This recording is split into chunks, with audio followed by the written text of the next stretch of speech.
Kumusta, Texas? Gano'n din sa Philippines, Canada, Australia, United Arab Emirates o Emirates o nasaan man kayo naroroon.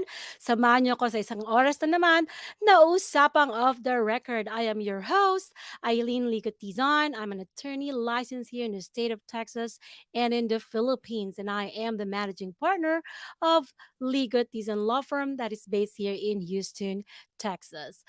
Mapapanood at mapapakinggan nyo kami every Friday, 9 p.m. Central Time, dito sa US, of course. Saturday na yan, 10 a.m. sa Philippines. We are live stream via Roof Chamber Radio Pinoy and Roof Chamber Radio Pinoy, YouTube and Facebook. Kaya naman like and follow us so you will be notified of our upcoming live shows. Yan. Kami rin ay mapapakinggan via Spotify, Apple Podcasts, Google Podcasts, Overcast, Pocket Cast, and Listen Notes.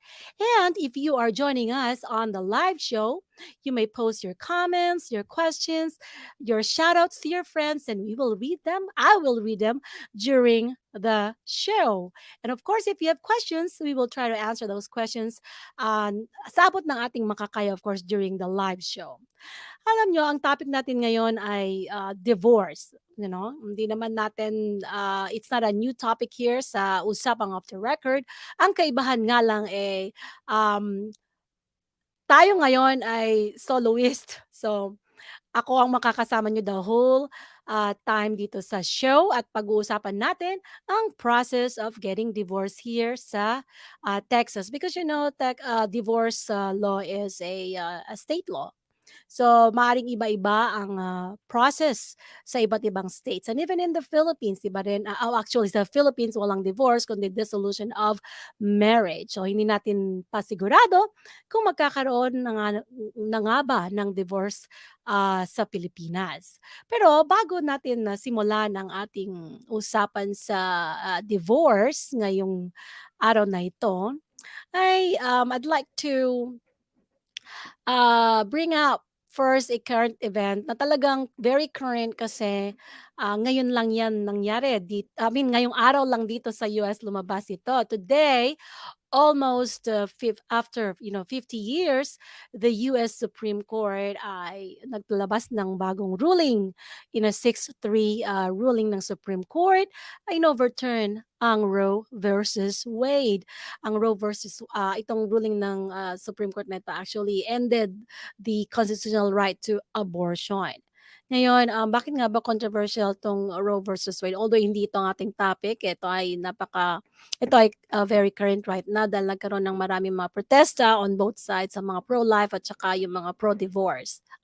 Pro-abortion, yan. Ano nga ba 'tong Roe versus Wade na ito? Binibigyan kasi ng karapatan, kinikilala ang constitutional right ng mga kababaihan na go into abortion. Pero siyempre hindi naman unlimited. So, sa Roe versus Wade kasi, kinikilala nga yung constitutional right ng mga kababayan na if they wanna go through abortion in the first trimester, sinasabi doon na sa unang trimester ng pregnancy, hindi puwedeng i-regulate ng state yung abortion, hindi puwedeng ipagbawal. Ngayon, only the women and yung physician, yung doctor niya can make the decision kung kailangan ng abortion o hindi. Ngayon, sa second trimester naman, the state na may impose regulation, puwede nang i-regulate ng state 'yan. Pero siyempre, kailangan reasonably related sa health ng mother, 'yan. Pero sa third trimester na, once na naging viable na yung dumating na sa punto ng viability yung fetus, na sinasabi na a state may regulate abortion or prohibit abortion entirely. So long as, of course, the law contains exceptions. Yan for cases like it's necessary to protect the life of the life and health of the mother. Yun, pero dahil nga dito sa bagong ruling ng Supreme Court, in-overturn na 'to. So wala na. Kahit na anong stage of pregnancy ay puwede nang i-regulate ng bawat state ang ang karapatan ng mga kababayan, in terms of abortion, 'yan. So although hindi 'yan ang ating topic, napapanahon lang kaya naman natin pinag-usapan. Ayan. So ngayon balik na tayo dito sa ano natin, sa siyempre sa topic natin, 'di ba? Ang topic natin ngayon ay, divorce. Ngayon hindi na 'to bagong topic dito sa Usapang of the Record. Pinag-uusapan natin 'to ngayon kasi, hindi naman natin na-discuss, sa ating mga previous, episodes about na tungkol sa divorce, yung proseso talaga. So we will look at the overview of the process of getting divorced here in the state of Texas. But no, before we do that, we I think it's important for us to understand yung mga importanteng mga terms na ginagamit sa divorce para mas lalo nating maintindihan. So meron tayo dito sa Texas na tinatawag na agreed divorce, okay? Agreed divorce, from the word agreed, ibig sabihin yung mag-asawa, they agree to, to end the marriage, to file a divorce, get a divorce decree. Siyempre, even if it's agreed divorce, pag-usapan pa rin diyan, kailangan i-settle pa rin yung mga issues na involved sa divorce. Like for example, kung may mga bata, may mga minor children, 'yan. Sa kasama din do'n yung child support, yung custody, which is ang tawag dito ay conservatorship sa Texas, and yung division of property, ng community property ng mag-asawa, because Texas is a community state. So, ibig sabihin, lahat ng naipundar, all the income, yung mga purchases ng mag-asawa during the marriage ay generally considered or characterized as community property. So, community property, yung mag-asawa ay merong parehong karapatan doon sa community property na yun. So, pag nag-divorce sila, they'll have to, of course, divide the community property among themselves. So, in an agreed divorce, they can pretty much agree to whatever division na they'd like. Kung gusto, let's say, meron silang bahay, puwedeng isang, spouse lang sa kanya ibigay, i-award yung sa bahay, magkasundo sila, "O sige, sa'yo na yung bahay, sa'kin yung tatlong sasakyan." So they can come up with, a settlement on how to distribute or divide their properties among the spouses. Kasi nga kaya nga agreed yun because, nagkasundo sila kung paano yon hatiin. Gano'n din sa child support, kung nagkasundo sila kung magkano ang, ibibigay na support, nasa sa kanila yon. Ah, sa conservatorship naman or custody, 'yan. So, puwede rin silang magkasundo kung sino ang may sole custody sa bata, tawag dito ay sole conservator na magulang, at yung isa naman ay puwedeng ano, possessory, conservator. Ibig sabihin, meron siyang karapatan to possess the child, visit the child, yung visitation right ng other parent. Puwede rin naman kasi ang default dito, joint conservatorship sila, ibig sabihin dalawa silang magulang, equal rights in terms of ano, sa pagpapalaki, sa kanilang mga anak. So, 'yun ang tinatawag nating agreed divorce, anything, na ano, na any issues ay puwedeng magkasundo yung mag-asawa, and then they just need to put it into, the divorce decree. They have to sign, the two of them has to sign it, they have to sign the documents and then submit it to the court. Um, so that's actually agreed divorce is the easiest process kasi nga naman, puwedeng hindi na din kayo magkaroon ng hearing kasi nga nagkasundo na kayo sa mga issues. Usually naman nagkakaroon tayo ng hearing kapag may mga unresolved, issues ang mag-asawa during the divorce, 'yan. So that is an agreed divorce. Meron din tayong tinatawag na default divorce. Ito, siguro kung you've undergone a divorce and, maaaring you are familiar with this term, itong default divorce na ito, ito lang naman yung kapagka yung nag-file ka ang isang, one, spouse filed a petition for divorce, tapos yung the other spouse did not reply. So, he or she will be declared, in default. So, kaya siya nagiging default divorce kasi, puwedeng mag-proceed yung divorce na hindi na kailangan yung ano, ang participation nung other spouse kasi nga hindi naman siya sumagot. The other spouse failed to reply within the time, period or time given by the law to reply, in case ma-serve ka ng petition for divorce, 'yan. Ngayon, Well, the other term na maririnig ninyo related sa divorce case dito sa Texas is yung dissolution of marriage. Well, dissolution of marriage is actually, it's a general term. It includes divorce or annulment. So it's just dissolving the marriage. So it could either be dissolved through divorce or annulment. Yeah.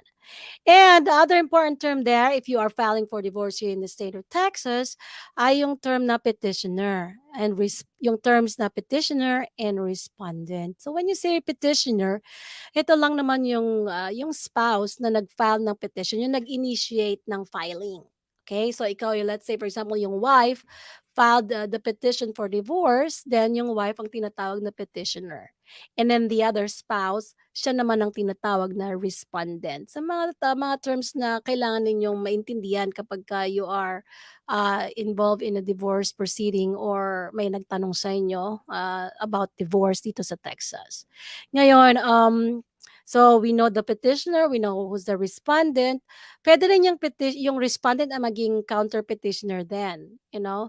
So let's say for example, nag-file ng petition yung isang spouse, siyempre yung isa ay respondent. Ngayon yung respondent na spouse, 'pag na-serve yan ng citation na meron ngang final na petition sa kanya, kailangan siyang mag-file ng answer. So yung respondent na yun puwede siyang mag-file ng answer o kaya naman answer and at the same time counter petition. So magiging counter petitioner siya. So may mga gano'n na terms.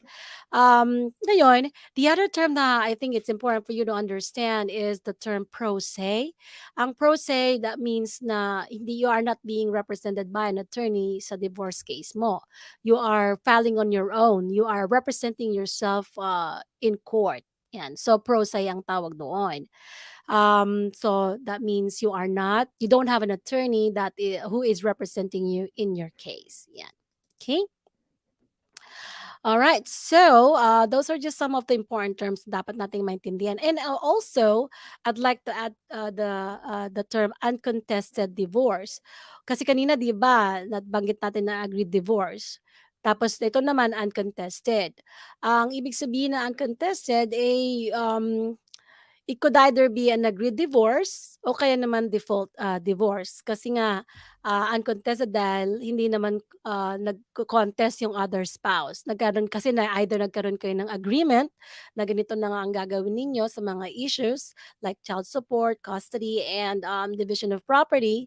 O kaya naman in a default divorce kasi the other spouse did not file an answer, so you can proceed. So it becomes uncontested. So if you hear the terms uncontested divorce, yun lang ang ibig sabihin nun. Now, in the process of filing divorce here in Texas, ang isa sa mga importanteng dapat nyo malaman ay ang service of process.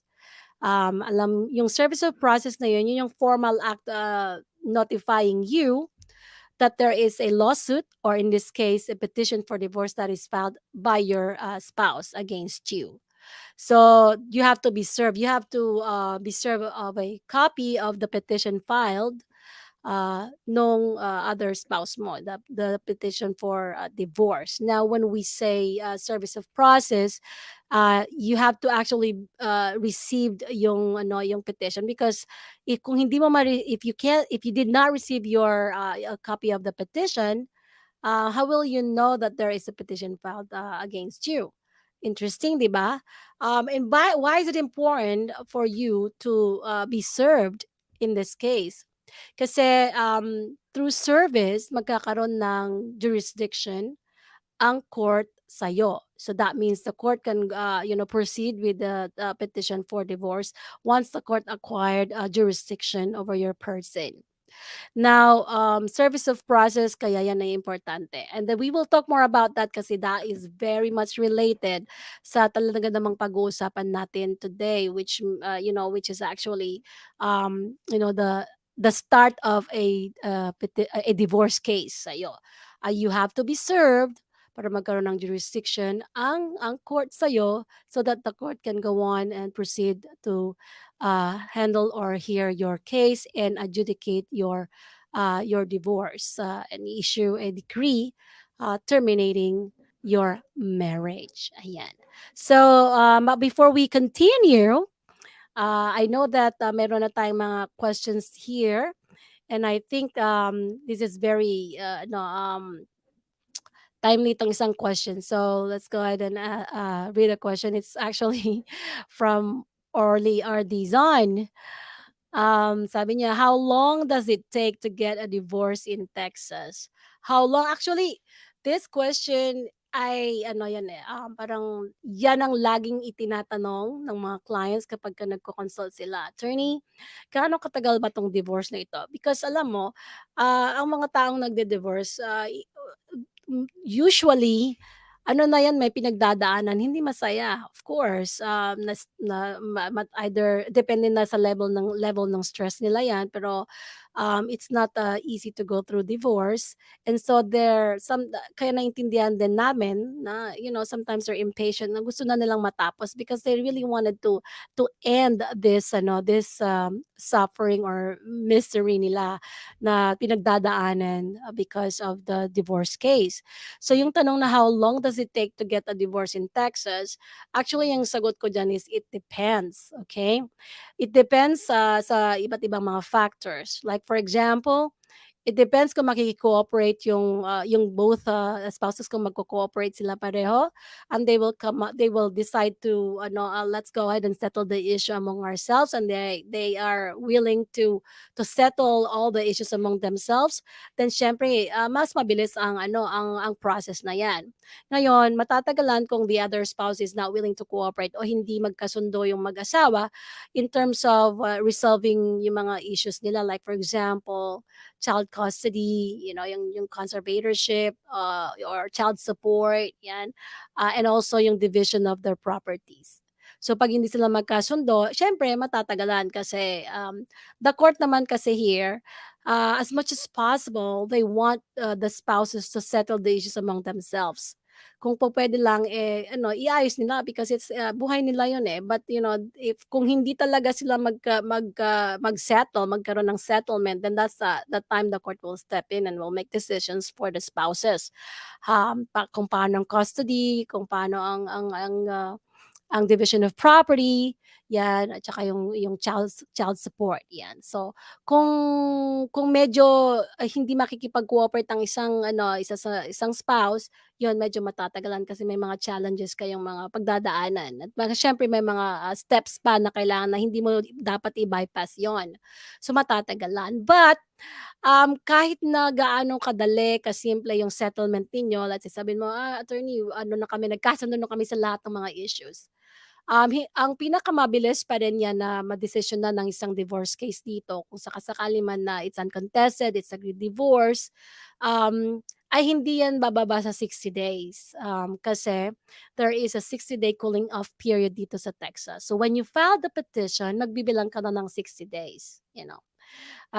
It's, for the purpose of, the, settling issues. Baka kasi, magkasundo pa yung mag-asawa, maayos pa, though you have that 60-day period. Pero siyempre kung talagang hindi na, then, magtutuloy-tuloy na yung divorce case ninyo. But kahit na natapos niyo na, ready na kayo sa divorce decree, nagkasundo na kayo sa lahat, you'll have to wait for 60 days to pass before the judge will act on your case or sign your divorce decree. So ganon yon. So it depends, but it's never going to be less than 60 days. So that'll be like more than 2 months, not less than 2 months. Yan. Good question yan. Ngayon, okay, so there is another question here. Sige, sagutin na rin natin itong no, sunod na tanong ni Orly. Ang tanong niya, how soon can you remarry after divorce in Texas? Well, I'm not surprised that this question usually comes up then during consultation because some of the spouses some of the clients they're asking for or they're wanting to get divorced ay dahil they are intending to get married and they can't do that kasi nga kasal pa sila.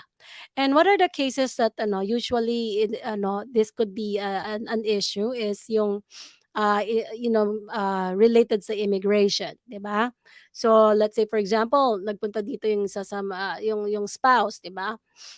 siyempre naiwan yung other spouse sa Philippines. And then of course through the passing of time, medyo lumamig na yung relationship, nagkaroon na ng relasyon yung spouse sa Philippines, nagkaroon na rin ng relationship yung spouse dito sa US.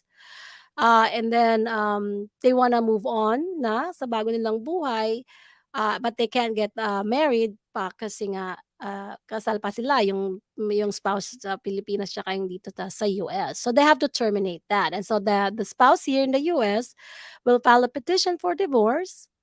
And then of course, pag nag-grant na yung petition niya, na-sign na yung divorce decree, final na, hindi ka naman basta-basta agad, okay, kinabukasan, eh, magpakasal ka na. No, there is a 30-day waiting period. So you have to wait 30 days from the finality of the judgment, which is of course the time when the judge signed your divorce decree. That's when your divorce decree is final. So you have to count 30 days bago kayo magpakasal. Now, siguro you're asking, eh, what is the 30 days period for? Bakit kailangan ko maghintay ng 30 days bago ako mag-remarry?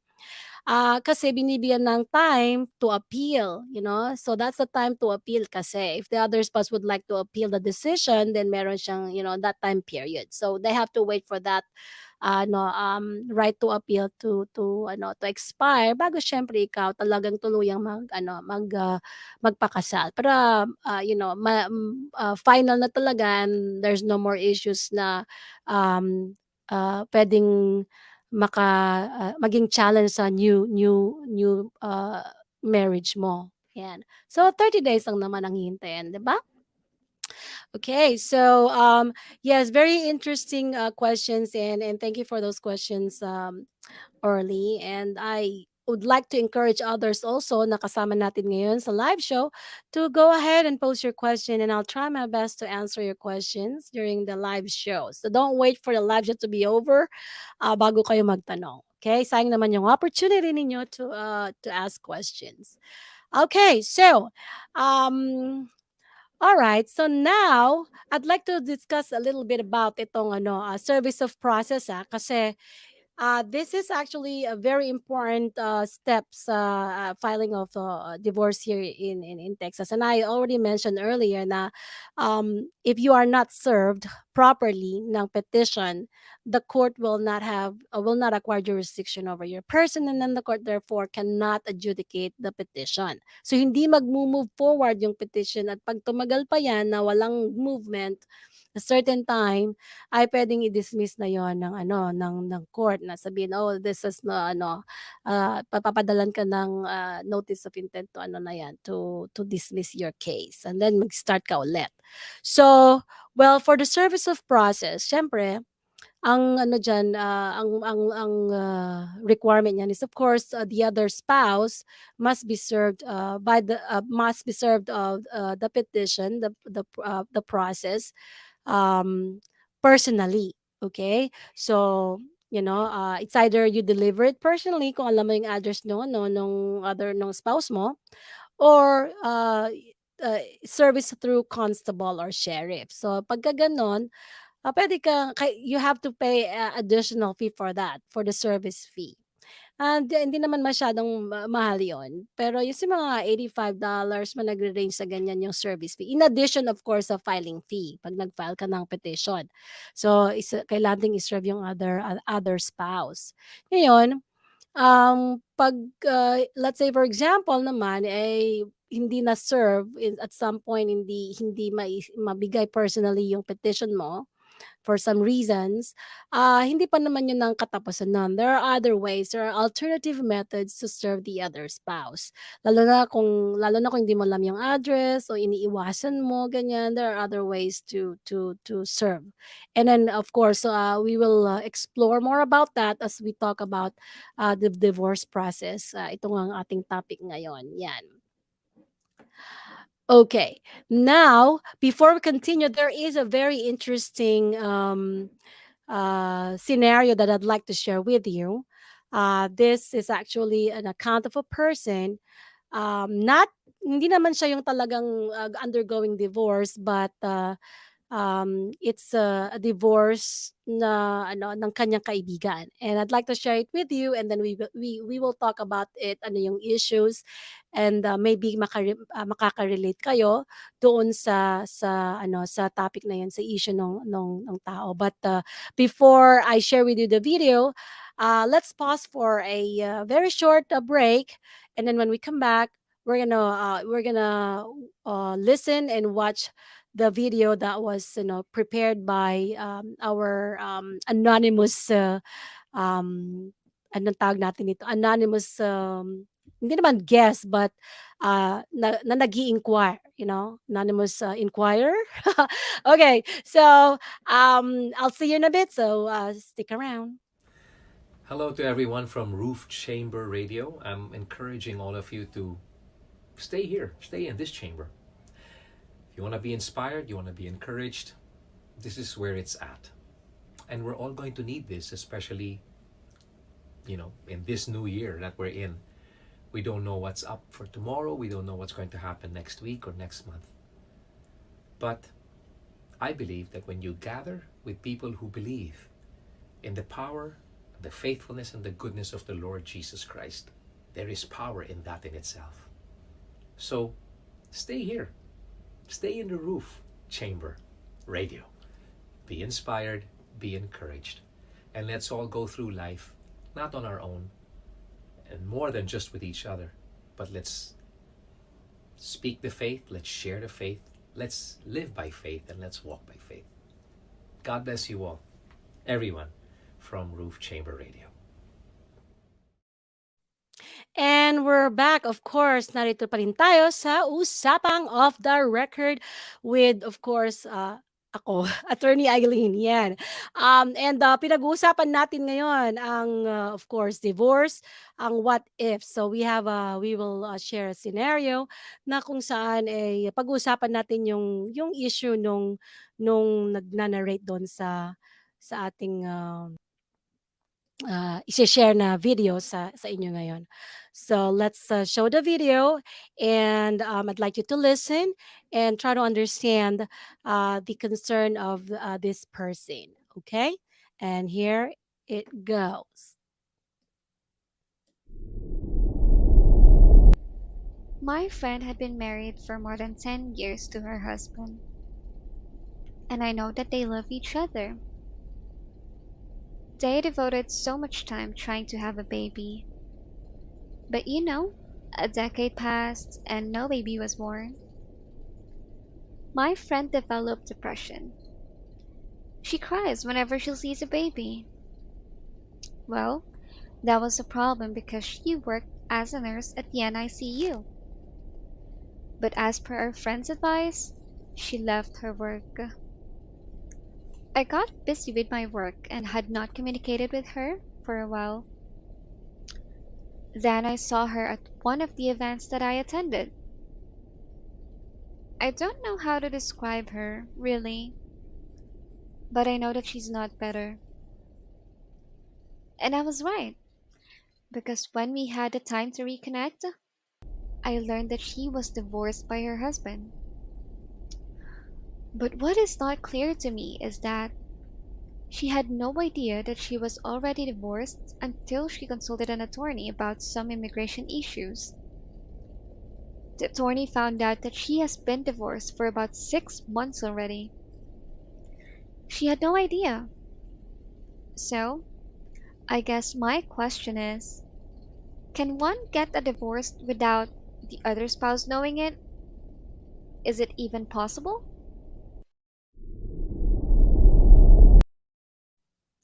Ayan. So, base sa ating nagpadala ng question na ito, um, can a person file a divorce and get a divorce without the other spouse knowing it? And is it even possible? So, meron yung mga bigla ka na lang magugulat, "Ay, divorce na pala ako." So, paano nangyari yun, attorney? Hindi ko alam na na-divorce na ako. I never went to court. I never received any notice from the court. So, how can it happen? And I'm telling you, it can happen dahil nangyari na nga yan. So, puwede talagang mangyari yun, depende din of course kung anong nangyari through, sa divorce case mo from the very beginning, from the onset of your divorce case. So, in this case, um, this is true kung sakasakali man na ano, nag-file ng divorce yung spouse mo, let's say yung husband, okay?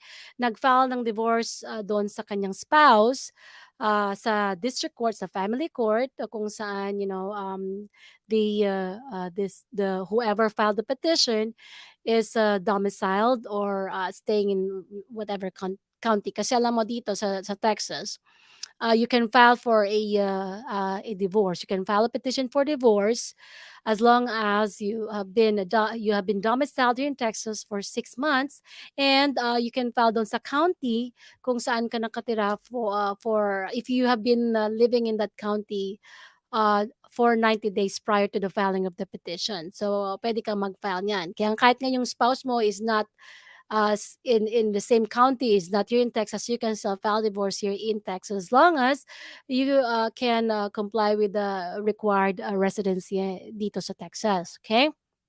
So, ang nangyari diyan or ang mangyari sa ganyan, 'pag nag-file ng petition for divorce yung let's say yung husband in this case, doon sa family court, siyempre yung husband has to serve the other spouse, the wife, 'di ba? We were talking about service para magkaroon ng jurisdiction yung court. Ngayon, we also talk about paano yung service.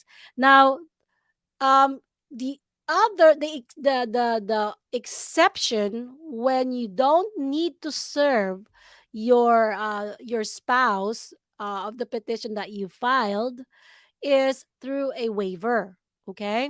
So, 'di ba sabi natin na that the court will acquire jurisdiction over your petition and the petition the respondent, kapag ka na-serve yung respondent, 'di ba? Now, the other way to go around that kung hindi mo na kailangang magbayad ng service ng constable or sheriff para i-serve personally yung spouse, yung wife in this case, um if you can ask your wife or your spouse to sign a waiver. Yung waiver na yon, it's actually it states there that the other spouse who signed the waiver is waiving his or her right. So for this case, the wife, her right to notices. So hindi mo na kailangang padala ng notice yon, winave mo eh. So pag pinirma, usually nangyayari to kapag ka mga agreed divorce, 'yan, uncontested, para maiwasan nila ang additional fee for filing, for service, yung service fee.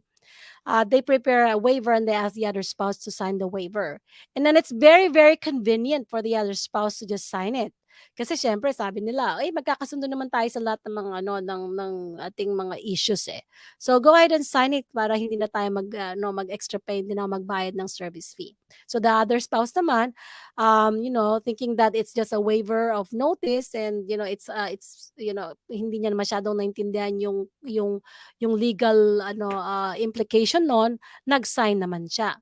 So dahil nag-sign siya ngayon, ifa-file yung waiver na yon sa court that the spouse signed it. So ibig sabihin wini-waive niya yon. So the court will acquire jurisdiction when that person signed the waiver. So ngayon hindi mo alam pala yung waiver na yun sinasabi mo dun na you can go ahead, proceed with whatever. I don't have to be notified. You waive your right to notices. So ngayon hindi ka na kung ano man ang i-file nung husband mo, puwedeng hindi ka na kailangang bigyan pa ng notice kung ano mang final niya because you waive it already. Now, in this case, puwedeng mangyari na na-divorce na sa hindi na alam kasi hindi niya maalala kung anong pinirmahan niya. Kasi it could have been that, the waiver, pinadala sa kanya yung waiver and at the same time yung divorce decree. Kasi nga, 'di ba nagkasundo naman sila sa lahat ng mga issues. Let's say for example, it's a simple divorce because walang mga minor children, walang masyadong mga community properties, o nagkasundo na lang sila na kung ano yung sa'yo, kung ano yung akin. So it's a very, simple divorce decree, how many pages lang? Siguro mga 8 pages or 12 pages divorce decree 'yan. So pinirma niya both. So ngayon yung other spouse na nag-file will just have to wait for 60 days. So makalipas sa 60 days, puwede niya nang i-submit yung ano, yung pinirmahan na divorce decree because it's an agreed divorce. Submit niya yun sa court and the court will see that, oh, the other spouse waived, his or her right to notice and sign the waiver, and then they're not being represented by attorneys, pro se sila pareho. So the court will, sign it because you have agreed to the terms. So 'pag napirmahan ng court yon ng judge, yung divorce decree mo, final na yung divorce mo. So hindi mo nga, you don't even have to be notified na na-sign na ng judge yung ano, yung divorce decree mo. So in that case, hindi mo alam na divorce ka na pala. I think that is what happened in this case. So when, the wife, the ex-wife, consulted an attorney, in relation to her immigration case. This probably there has something to do with the, yung marriage niya and immigration at the same time. So tinignan ng attorney ano na, "Ano ba ng status ng ano mo, ng divorce mo?" So, "I don't know attorney, wala naman ako nare-receive," sabi na niya, because, she waived everything. She waived her right to notices. So when the attorney check online, kasi there's a, there you can access this, divorce, decree to mga fina-file mo sa court. These are, they become public documents, so it can be accessed by the public. Of course, you just need to, know how to access it. You probably need the login. So for us attorneys, we do have logins and we can access it. So ngayon, gano'n ang ginawa ng attorney. So attorney accessed the court, the court record and found out that, oh, may divorce decree ka na pala. You've been divorced. You've been, single for 6 months already and you didn't even know. So the ex-wife was shocked to know na, oh, I'm already divorced. I didn't even know. So yun ang nangyari diyan. So sa tanong na, is it possible na, na-divorce ka na ng hindi mo nalalaman? That's one scenario, okay?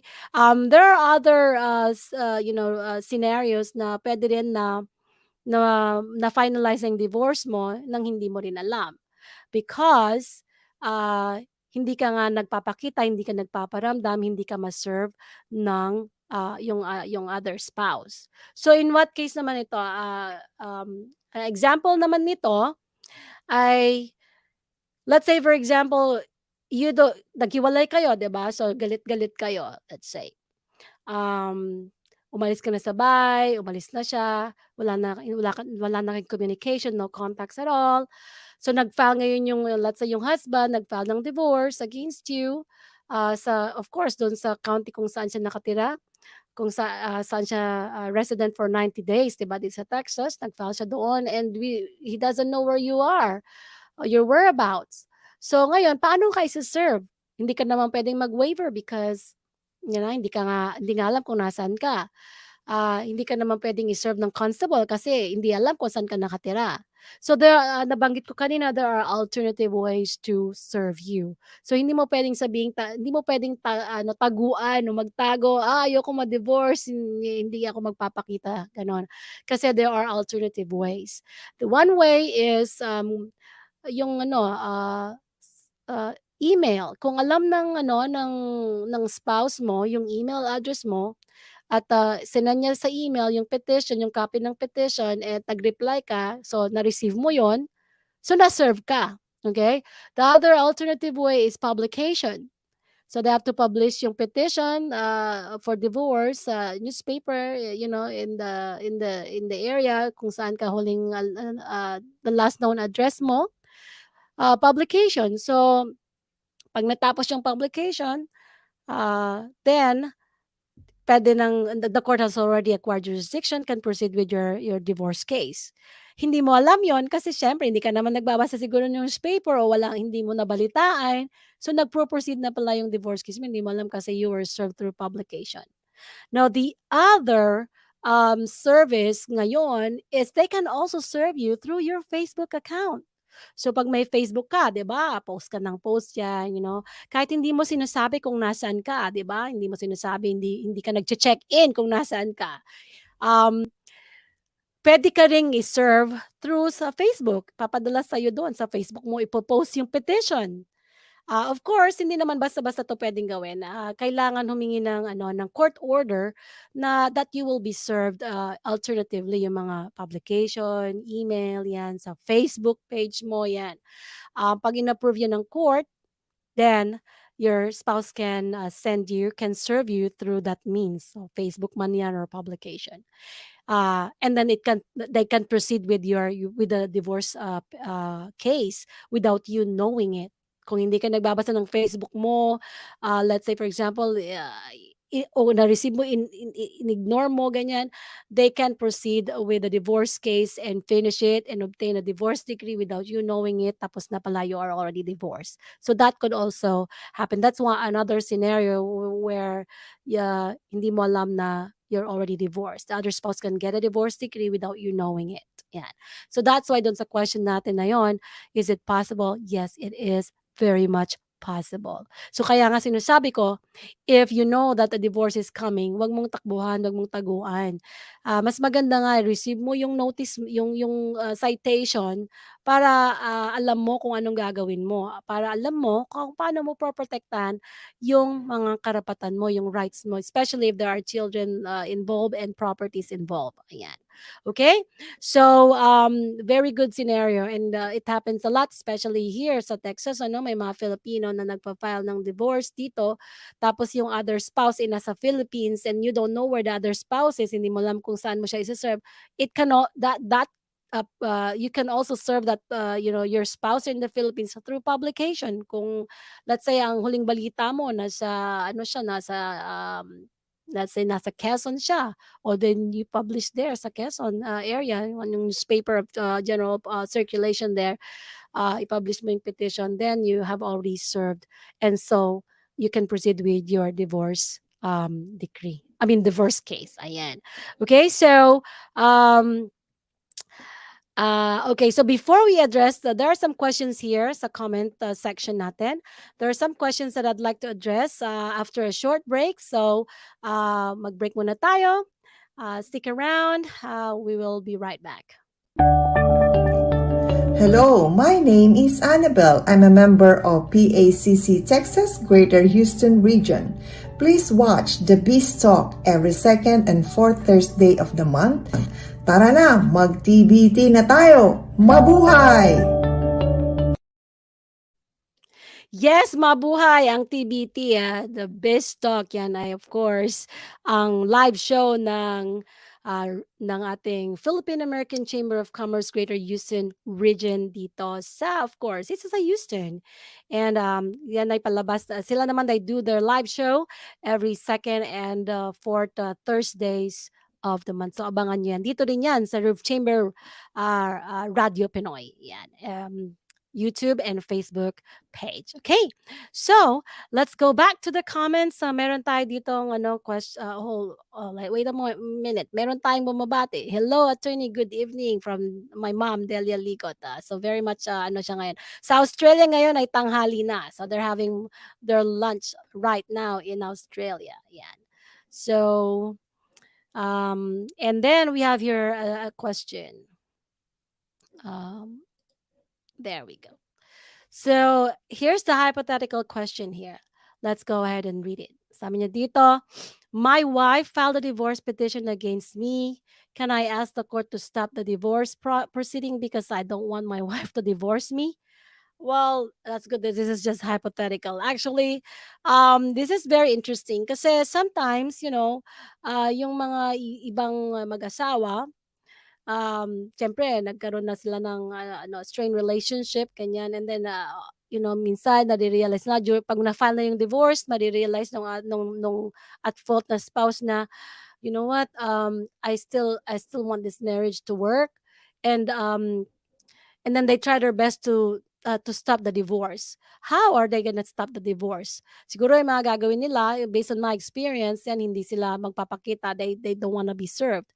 Pero that's not possible anymore kasi there are kahit hindi ka magpakita doon sa sheriff, kahit taguan mo ng taguan yung sheriff, there are alternative ways to serve you. Like I have mentioned earlier, you could be served through email, through Facebook page, through Facebook account mo, or by publication. So hindi mo matatakasan yung service. Kung talagang decidido yung other spouse mo to get a divorce, to file a divorce or to get a divorce decree against you, matutuloy yon. So it's not like mapipigil mo sa pamamagitan ng pagtatago. No, that's not gonna work anymore. O kaya naman, ayaw mong pumirma ng divorce decree. Sabi mo, oh, there's no settlement because there's no divorce. Hindi rin yan uubra. Alam mo kung bakit? Because if you don't want to sign a divorce decree, that means it's going to be a contested divorce and you will go through hearings. Magkakaroon kayo ng trial, ng hearing where the others, both spouses should appear para you can enforce your right in terms of division of property, and if there are minor children involved, yung child support, and of course yung conservatorship, yung custody. So hindi mo rin yun mapipigilan. Pwede mo lang mapatagal, ma-drag mo yung case for I don't know how long mo kayang i-drag yun, but you cannot stop the divorce from happening kapag yung other spouse talagang decidido na talagang this is it. Ano na siya, kung hindi na siya talaga, there's no reasonable expectation of reconciliation anymore. So, meron nga nagtanong can I ask for marriage counseling sila. So na-file na yung divorce, mag-marriage counseling, nag-ask yung other spouse ng marriage counseling.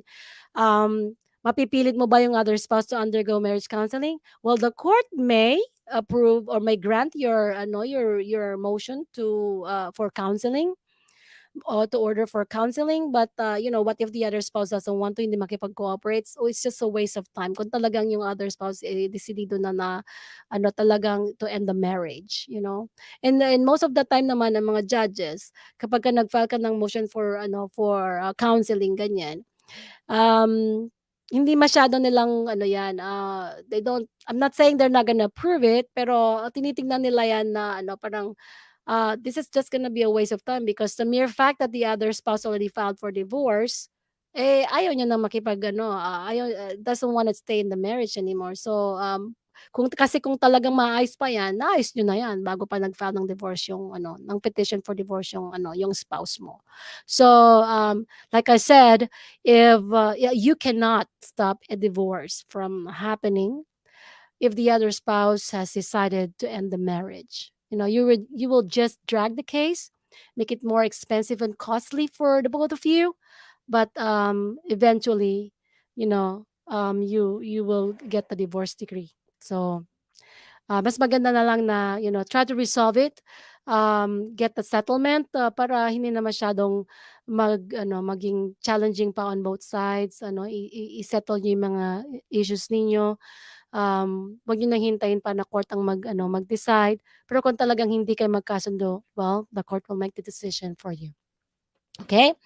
All right. So, and there's another one here from Shell the second. There was this actress that was served while accepting her award on stage and while giving her speech on stage. Of course, that's very, like I said, hindi mo pwedeng taguan yan because, let's say for example, the constable or the sheriff is trying to serve you, hindi umuubra. The other spouse, the petitioner, can hire a private process server, and the private process server are more aggressive to serve you. So they'll do everything to find you and to serve you that citation, that petition. So, yeah, hindi mo maiiwasan 'yan. So, ang maganda nga lang diyan like I said, mas maganda na lang tanggapin mo para makita mo kung anong nakalagay, then you can reply promptly, and accordingly as well. Yeah. Okay? Alright. So, si Ana, my aunt, Ana Barbie, nasa Sorsogon siya. Hello, Attorney Aileen Ligatisan. Hello sa mga taga Sorsogon at hello sa mga kamag-anak namin diyan sa Bicol. Yan, sa Sorsogon. Sa Dait, sa ano pa ba, sa Camarines Norte, yan. Ang ating mga my mother's side, because my mother's side is from Bicol, yan. All right. So, very interesting questions and very very interesting discussion. Napakarami natin talagang pwedeng pag-usapan in terms of divorce dahil maraming mga issues na pwedeng lumabas talaga related diyan sa divorce case dito sa Texas. Ngayon there's one thing that I'd like to to address right now. Ano ba ito? Wait a minute. Okay, that's it. Alright, so mayroon kasing nagtanong na what if daw yung so we are in the what if situation, 'di ba? What if yung other spouse mo, nakakulong, how are you going to serve the other spouse? Well, parang pareho din 'yan ng service sa ano, sa sa hindi incarcerated na spouse. Kaya lang siyempre dito in this case, kung nakakulong siya, then kailangan malaman mo kung saan siya nakakulong. So you have to contact the sheriff or constable sa county where the other spouse or respondent spouse is incarcerated. So pwede mo namang malaman yung physical address so you can serve. Kailangan kasing ma-receive niya yung petition. So it's the same thing. It's the same process. Ngayon, kung yung other spouse, yung respondent spouse mo is represented by an attorney, then you can serve the process to the attorney kung represented siya ng attorney. Kung pro se naman siya, hindi, then you need to know the physical address kung saan siya nakakulong. Contact the sheriff, and kung saan man siya kung nasa ICE detention man siya. So you have to find the facility and serve the other spouse there. Okay, para magkaroon ng jurisdiction ang court and may proceed with the divorce case. Ayan. Okay, so ngayon ano pa ba ang puwede nating pag-usapan? Sa ano kasi sa divorce naman 'yan, talagang we encourage na magkaroon ng settlement ang mag-asawa. Pero kung talagang medyo meron tayong tinatawag na na nasty divorce, talagang the two, the spouses are really fighting, against each other as to everything, you know? 'Yun medyo talagang matatagalan but, ang mangyayari kasi diyan ah, the magkakaroon kayo ng you will try to settle it among yourselves, 'di ba? Yung kayo-kayo muna or kung if you are represented by your attorney, both side as an attorney, then magkakaroon kayo ng negotiations in terms of the mga issues. Tapos kung hindi umubra or let's say for example the other spouse is not cooperating, then you can request, find mediator. A mediator is an attorney certified as a mediator. So it's an independent attorney. So kailangan magkasundo yung both parties kung sino yung magiging mediator nila because both parties will be responsible for paying the mediator's fee. So sometimes ang mediation kasi tumatagal yan ng half day or whole day. So yung mga fees ng mga mediators nagva-vary din yan. May mga for half day mga siguro between no, around 500 to 650 ganyan for half day mediation. Ano yun for both parties. So yung plaintiff, I mean yung petitioner spouse magbabayad yun let's say 650, then yung respondent spouse magbabayad din yung 650 for half the mediation. Kaya medyo magastos kung dadaan pa kayo sa mediation. Ngayon kung let's say yung other spouse hindi sumisipot sa mediation, pinapahirapan na magkaroon ng settlement, ayaw niya makipagkasundo for some reasons, um, puwede namang the petitioner spouse can can request the court to issue an order for mediation, mandatory mediation. So the court will issue an order. So pagka court order 'yan, you gotta have to comply with that or else you might be held in contempt. So pagka may order for mediation 'yan.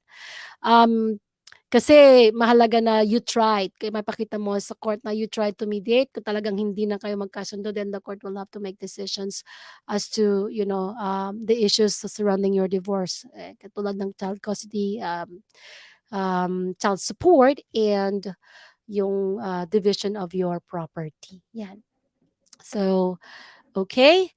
And I know that there's a lot more things that we can talk about divorce. An hour of discussion is not enough. There could be a lot more questions that you have in mind. We still have 6 minutes. So if you have any question, go ahead and post a question. And while you're thinking about that, I'd like to um, show you this. No. Okay, let me see if there's any more questions. So wala pa naman. Okay, so while we are still on air, you feel free to ask questions, and if ever you missed it and you have clarification as to what we have discussed here today, you can visit our website. 𝘱𝘠𝘰𝘴𝑓.com. Send me a message there, and ask your question. But most likely, if you have any question regarding our discussion today, go ahead and post it now because we are on the live show. We can address it right away. All right. So, okay. So for our remaining minutes, I'd like to, apart from my work as an attorney and as a managing partner of Legal Tizon Law Firm, I also do community work, community service. I'm very much involved with the community, Filipino American community here in Houston, in the greater Houston region. I am the current chair of the Philippine American Chamber of Commerce, Greater Houston region, and I'm very proud of of our chamber. We are really working hard um, to make sure that we are actually pursuing, promoting our mission and vision to, of course, help our entrepreneurs, our business owners here in the Greater Houston region. And we have our event coming up this Sunday. I'd like to invite the public. If you are near Houston, come join us. Let me show you this flyer, and feel free to contact me if you have any question about this. So this on Sunday, some members of the board of directors of the Philippine American Chamber of Commerce will be gathering together sa Eat and Out cafeteria this Sunday at 1 p.m. doon. So we call this our biz stops. Ibig sabihin, we will be hopping from one business to another business. We would like to feature our members, of course, and even non-members, because we really wanted to reach out to all our business owners here in the Greater Houston region. So we plan to have lunch at In and Out cafeteria.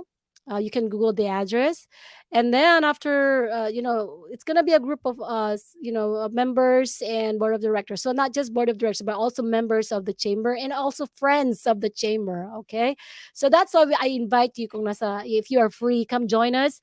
We're gonna have lunch, In and Out, and then after that, we're gonna have our dessert, sa snack. Yan. I'm really excited to taste yung mga dessert nila diyan.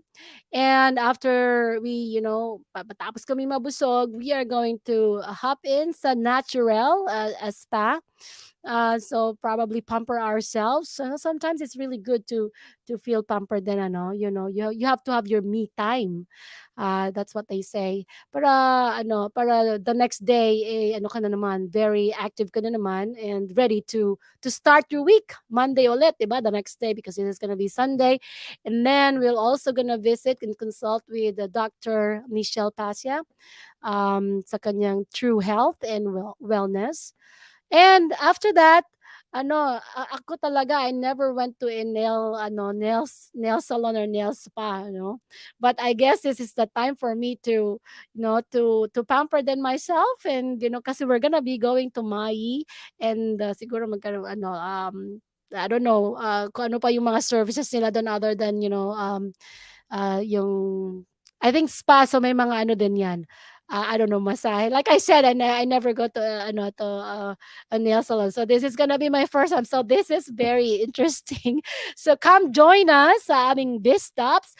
We will do, actually, this is the first time we're gonna do this Sunday, but we plan to do this every last Sunday of the month. So if you miss this Sunday, catch us the last Sunday of the next month, but we will make an announcement. So anyway, para you can join us. Okay, so really, it's all right, so it's been an hour of me talking here, but I really appreciate those mga nagtanong at sa mga nakasama natin sa live show. Kahit hindi man kayo nagtanong o nagparamdam, I'm very thankful that you joined the live show. And kung hindi naman kayo nakasama sa live show, of course, you can watch the recorded dito sa Facebook page and YouTube channel ng Roof Chamber Radio Pinoy. And also, mapapakinggan nyo rin ang recorded live show sa Spotify, Apple Podcasts, Google Podcasts, Pocket Casts, Overcast, and Listen Notes. All right, so thank you to all our audience and listeners from around the globe, around the world. Before we go, I'd like to say thank you to Roof Chamber Radio Pinoy for this opportunity. Thank you, Roof Chamber Media Corporation. Thank you, Fenji Villasin, the president of Roof Chamber Media Corporation. Magpagaling ka na. We miss you already sa show. And sa lahat ng mga nanood at nakinig, I'll see you all next week sa isa na namang Usapang After Record. This is Aileen. Have a great weekend everyone. Make it worth it. Bye. I'll see you next week. Ayan. And of course, ano ba yan? Wala na tayong announcement. So, catch us up sa Sunday. I really would like to see you and hang out with you. Let's enjoy some Filipino food and of course pamper ourselves. So, I'll see ya. Hopefully. Bye bye.